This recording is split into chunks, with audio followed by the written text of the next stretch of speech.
George Lucas's canceled Star Wars series would have changed the franchise forever.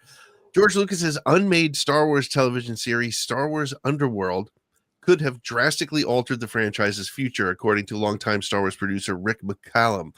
Speaking on the Young Indie Chronicles podcast, McCallum revealed that the ambitious series was scrapped due to its massive cost, $40 million per episode, and suggested that its existence might have prevented Disney from acquiring Lucasfilm in 2012.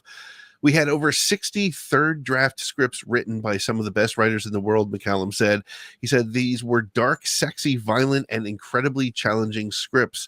The show was set between Revenge of the Sith and A New Hope, bridging the gap between the prequels and the original trilogy. While McCallum did not share plot specifics, he claimed that Underworld would have, quote, blown up the whole Star Wars universe. The project ultimately stalled because its cutting-edge vision exceeded the technology and budget that was available at the time. Following Disney's acquisition of Lucasfilm, Kathleen Kennedy took over as president and later ushered in Star Wars television projects like The Mandalorian, Andor, and Skeleton Crew. Meanwhile, Lucas has expressed mixed feelings about selling the franchise, describing the decision as painful but ultimately necessary to focus on his personal life. Although Star Wars Underworld never came to fruition, its ambitious scope and creative vision continue to intrigue fans, leaving many to wonder what could have been. We've all heard about this series. Any thoughts? Do you wish it happened, Patrick and Nick? Yeah, 100%. 100%. Yeah, I don't look, you're writing 60 scripts. That's so many scripts to have, and that's so confident in a way that I don't know if they should have been. You know what I mean? That's a lot of scripts. That's at least 3 seasons. When they're making it, it probably would have been a 20 episode season. Yep.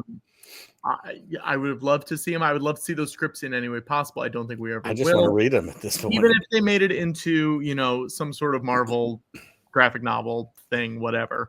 I don't think they'll ever do it. I think they're very hesitant to release any of that stuff of his, because I think things will inevitably be compared, to what they're putting out, and whether that's a good thing or a bad thing, I don't know.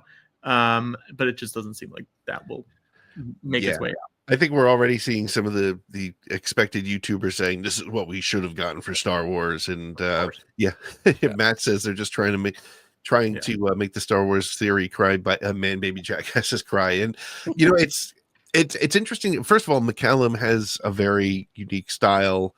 Rick McCallum is his own. Yeah, of speaking about things and also designing things, and to call something sexy and violent. I mean, geez, those are 2 words that I like in some of my movies, but it doesn't. How would that fit in Star Wars? Is very interesting. So, I don't know. Also, frankly, it would have looked bad, right? Because if you're trying to do a TV show at that scale with CG and everything in 2012, like. It's not going to look good. So it honestly is probably a better thing that the show does not exist. It would have felt like a TV show as opposed 100%. To now where you can get something in a volume or an Andor 100%. That is not.